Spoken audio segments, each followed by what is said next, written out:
नमस्कार मित्रों, मैं ममता वाजपेयी भोपाल से। मेरी हरी भरी छत पर आपका स्वागत है। लीजिए, मैं फिर हाजिर हूँ नए वीडियो और नई जानकारी के साथ। आप देख रहे हैं इंडियन टेरेस गार्डनिंग आर्ट। ये क्लिप्स लगभग एक हफ्ते पहले की है। मैंने अमरूद के पेड़ की प्रूनिंग और हार्वेस्टिंग की थी, मैंने और मेरे श्रीमान जी ने मिलकर। तो सोचा कि आपसे साझा करूं।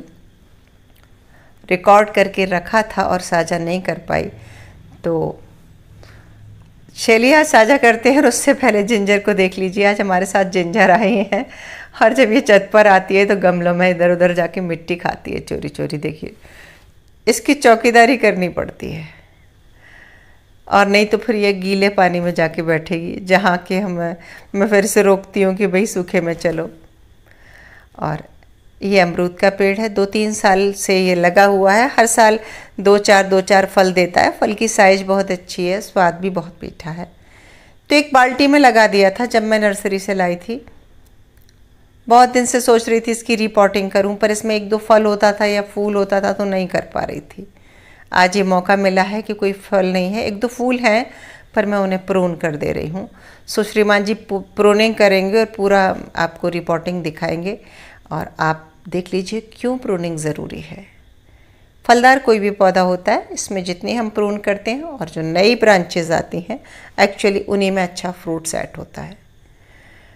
पौधा शेप में भी रहता है तो उस हिसाब से प्रून करना चाहिए। और चूँकि कंटेनर में लगा रहे हैं तो बहुत ज़्यादा टहनियाँ शाखाएँ नहीं रखना चाहिए।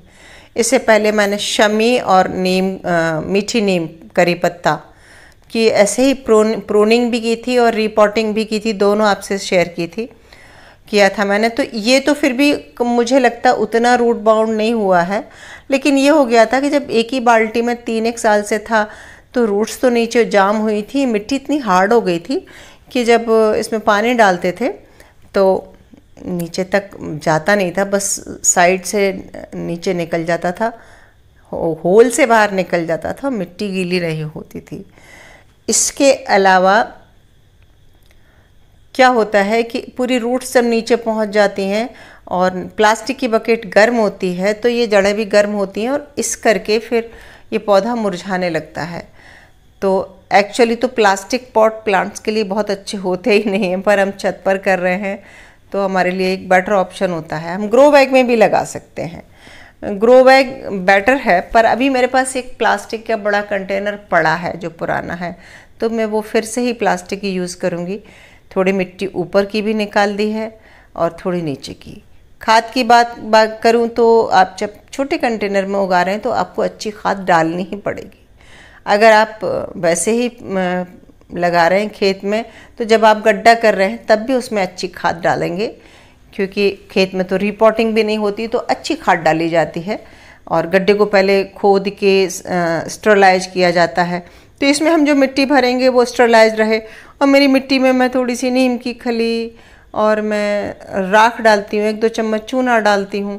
तो ये देखिए, एक पुराना मेरे पास कंटेनर था, सो इस कंटेनर में मैंने देखिए नीचे ठीकरे डाल दिए। और ये देखो, ये एक टिप है ख़ास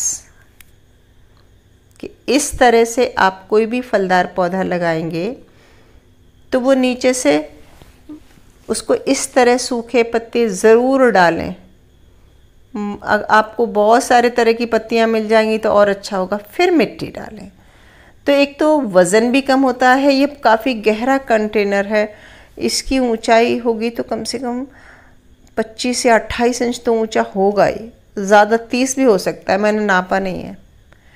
तो टंकी है एक पूरी, तो बड़े में इसलिए लगा रही हूँ, कम से कम 3 साल के लिए तो मैं फुर्सत हो जाऊँगी, मुझे फिर नहीं लगाना होगा। नीचे बहुत सारे सूखे पत्ते डाले हैं, और जो मिट्टी मैंने भरी है वो भी, उसमें धान की भूसी मिली है और गोबर की खाद मिली है, तो बिल्कुल भुरभुरी है। और इसको भी मैंने देखिए रूट बॉल को ज़्यादा नहीं छेड़ा, क्योंकि कई बार ज़्यादा छेड़ने में ना डैमेज हो जाता है पौधा। तो अभी तो आज जब आपको जब वीडियो मिल रहा है तब तो बरसात चल रही है। जब मैंने इसकी रिपोर्टिंग की थी हफ्ता भर तो हो गया, तो उस दिन तो धूप थी, तो मैंने इसकी जड़ें ज़्यादा नहीं छेड़ी।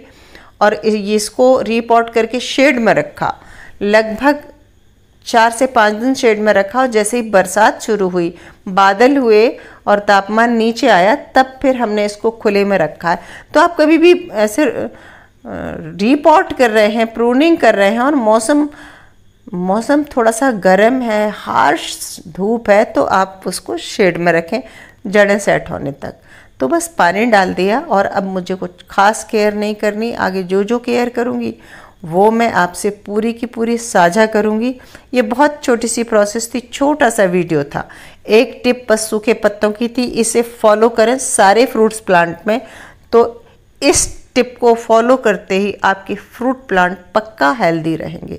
आप करके देखिए, फिर अनुभव मुझसे साझा कीजिए। वीडियो कैसा लगा कमेंट करके बताइए। नमस्कार।